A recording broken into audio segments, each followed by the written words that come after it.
Los precursores de la sociología. Augusto Comte, considerado como el padre de la sociología, no solo por la acuñación del término, sino por crear la primera propuesta sistemática. Su idea básica es, que todas las ciencias formaban una jerarquía, y en el vértice de esta pirámide, que estaba construida, de acuerdo con la complejidad de los fenómenos estudiados, desarrollándose primero las ciencias que se ocupaban de los asuntos más simples. Así la sociología era vista como la culminación del método científico, y un remedio de los problemas a los que habían llevado las revoluciones del momento. Esto lo llevara a considerar a la sociología como una nueva religión, el positivismo.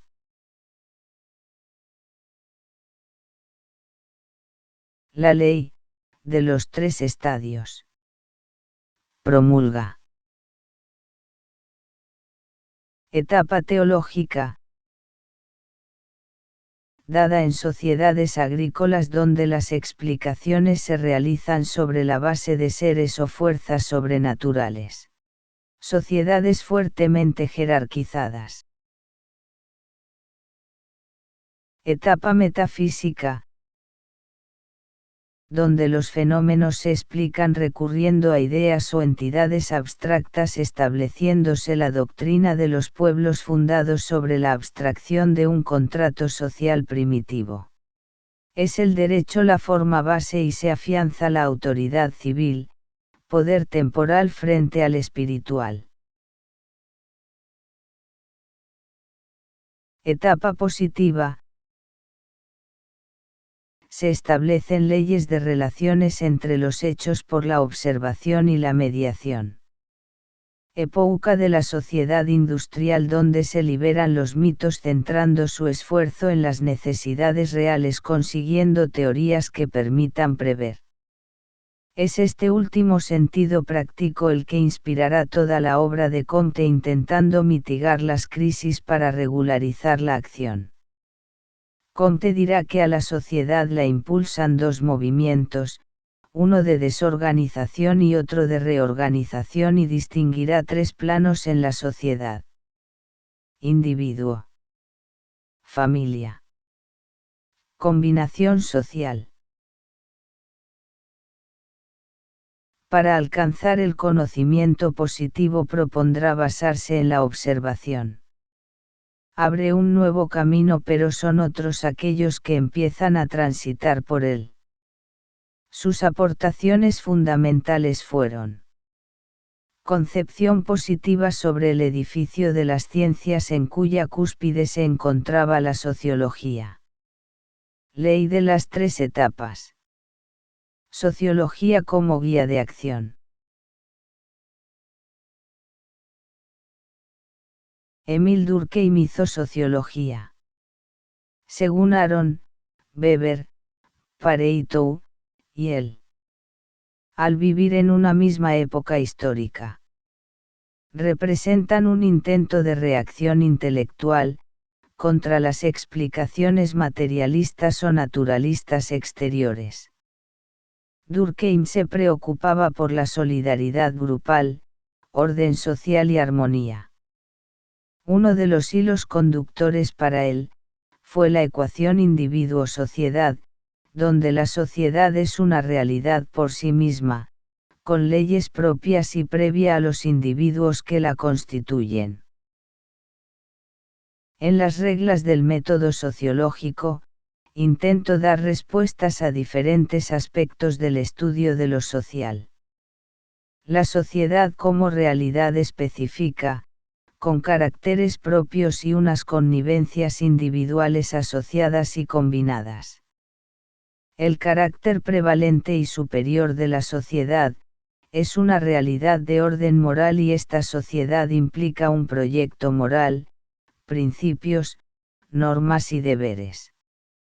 Las conciencias, deben ser individuales y asociadas y combinadas de cierta manera. El grupo es diferente al individuo aislado. El hombre es hombre a medida que está civilizado. La sociedad implica un proyecto moral, principios, deberes y normas. Separa psicología y sociología, y establece una serie de argumentos encadenados.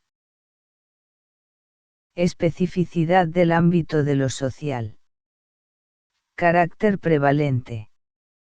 Leyes propias de la mentalidad colectiva. Hechos sociales.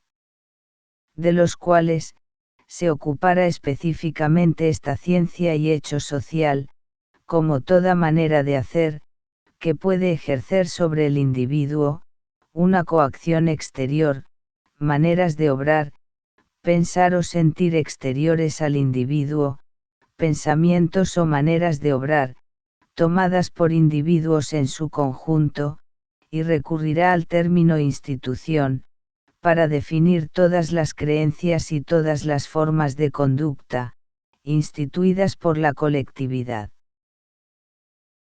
Ahora que está definido el objeto, se precisa implantar el método, y para ello deben ser observados como cosas, y se siguen 3 reglas básicas.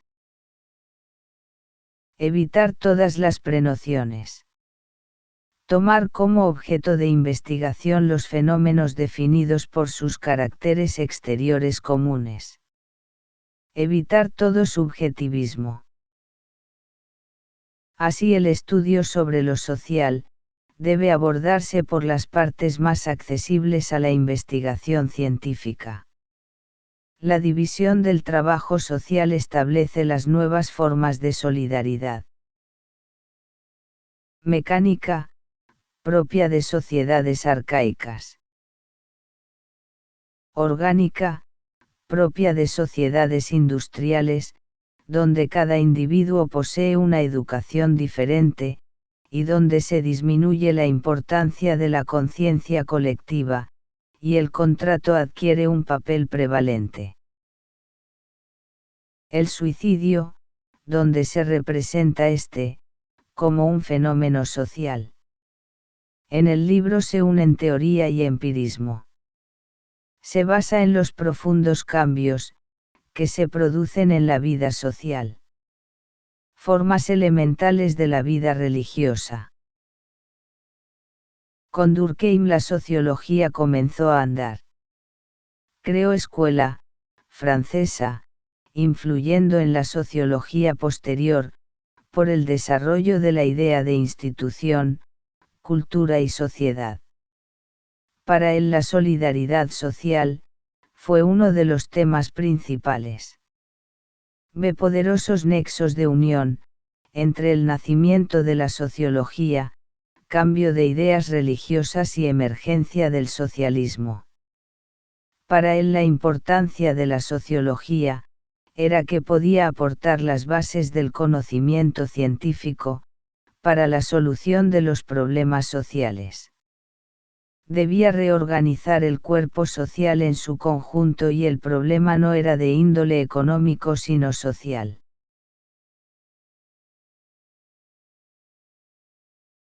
Karl Marx es uno de los principales inspiradores de la idea entre conflicto y antagonismo, para explicar la dinámica social. Proviene de la escuela hegeliana.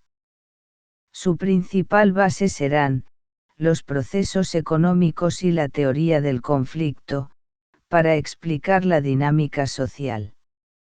Su aportación de la interpretación económica de la historia puede ser considerada una de las mayores aportaciones de la sociología. Sus 2 grandes temas de investigación fueron: Ley económica de la evolución moderna. Procesos específicos de conflictos de clase. Con lo cual se planteó uno de los estudios sociológicos más ambiciosos. Pretendía descubrir la estructura y funcionamientos de los medios de producción, a través de la dinámica de conflictos y antagonismos, y para ello necesitaba de una definición de las leyes del capitalismo. Situó sus estudios en 2 planos interdependientes. Hombres concretos. Procesos históricos. Entendía a los individuos, como seres sociales que desarrollan su naturaleza en la sociedad, marco donde se producen las interacciones sociales, y las más importantes eran aquellas que se realizaban, en la producción de materias. Aplicó las categorías del carácter hegeliano, pero solo como categorías marco, conjugando lo teórico racional y lo empírico concreto.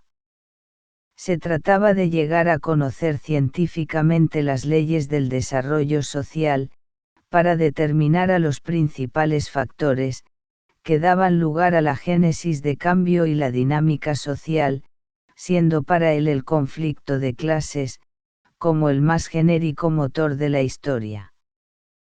Pretendía descubrir la estructura y funcionamiento de los sistemas de producción, a través de la dinámica histórica generada, por los conflictos de clase que engendraban, y para ello necesitaba, la teoría de las clases sociales, de procesos de cambio, las ideologías, el hombre y su dinámica social, una definición de las leyes del capitalismo desde la perspectiva crítica. En el pensamiento de Marx podemos observar carácter central de las relaciones de producción. Interacción socioeconómica jurídico-política. Dialéctica realidad social conciencia. Contradicciones conflictos cambios donde las revoluciones actúan como puntos de partida. Evolución social según los modos de producción. Marx es ante todo, el sociólogo y el economista del régimen capitalista, convencido de que no se puede comprender a la sociedad moderna, sin comprender la evolución de su sistema económico. Weber es posiblemente, uno de los padres fundadores, cuya obra tiene más impacto sobre la sociología actual, sobre todo en las ramas de conocimiento, política y estratificación social. No dejara escuela y no buscó la implantación de una gran teoría, rechazando la idea de cualquier teoría cerrada o acabada. Su trabajo consistía en ordenar, puesto que todas las teorías están destinadas a envejecer y a ser remodeladas con el paso del tiempo. Sus obras pueden agruparse en estudios de metodología, crítica y filosofía. Obras de carácter histórico. Sociología de la religión. Economía y sociedad. El problema acuciante en la obra de Weber, es encontrar un hilo conductor, y todas en diferentes posiciones, señalan a Marx, unos como antítesis y otros como complemento. Utilizó el enfoque metodológico, y unos criterios propios de las ciencias del espíritu, cultura o naturaleza, e intentó separar el plano político del económico. No compartirá las ideas generales marxistas, pero coincide en el estudio de las líneas capitalistas. Weber en ideas y creencias, y de una manera liberal, hacia un socialismo moderado. Partirá de dos amplias consideraciones. Intenta aunar criterios de las ciencias del espíritu y de la naturaleza. Diferencia ideas de intereses. Weber discrepa de Marx en un sentido menos negativo del capitalismo con una progresiva racionalización económica. Una lucha de clases sociales en un contexto ideológico, cultural. Autoridad y poder político, que obedecen a una lógica propia, diferenciando poder económico y político. Estudio de la religión, incluso como factor económico. Estudio la religión, como la posibilidad de que su ideología, pudiera influir en los factores económicos, como postulara que hizo el protestantismo, observando que el capitalismo parte de Occidente, y de manera más rápida en los países protestantes. La adecuación de los rasgos que intervienen en una idea capitalista, y algunos rasgos de la ética protestante. La angustia y una atenta preocupación por seguir los designios de Dios, llevaban a los calvinistas a cumplir escrupulosamente con sus cometidos profesionales, actividad bendecida por Dios y hecha por su propia gloria. Así el espíritu capitalista, se corresponde con la ascesis puritana, la racionalización de la conducta, sobre la base de la idea profesional. El capitalismo, no podía explicarse sobre hechos económicos solamente. Weber intentara formular una cierta síntesis entre tradición neokantiana y neoidealista. Su método comprensivo, intentaba abarcar objetivo y subjetivo, dentro de un determinado contexto histórico, y así definió la sociología, como una ciencia, que pretende entender, interpretando la acción social, para de esa manera explicarla causalmente en su desarrollo y efectos. Propuso el enfoque como el método comprensivo que integra tres planos de análisis: objetivo y sus relaciones de causalidad, subjetivo y sus dimensiones de significatividad, histórico como gran horizonte analítico. Sus herramientas serán: acción, como conducta humana, y donde la acción social, estará referida a la conducta de otros, y donde pueden observarse regularidades de hecho, acción repetida por los mismos agentes, o extendida a muchos, y así la sociología se ocupa de los tipos del desarrollo de la acción. La relación social, es la probabilidad, de que se actuara de una forma determinada, debiéndose buscar mediante reglas y conceptos tipo. La interpretación causal correcta de una acción, consistirá en que, el desarrollo externo y el motivo hayan sido conocidos de un modo certero. El marco conceptual básico de Weber, es el tipo de instrumentos metodológicos, que permiten una mayor comprensión de la realidad, con tipos puros ideales y tipos promedio. Weber intentó transmitir orientaciones sutiles.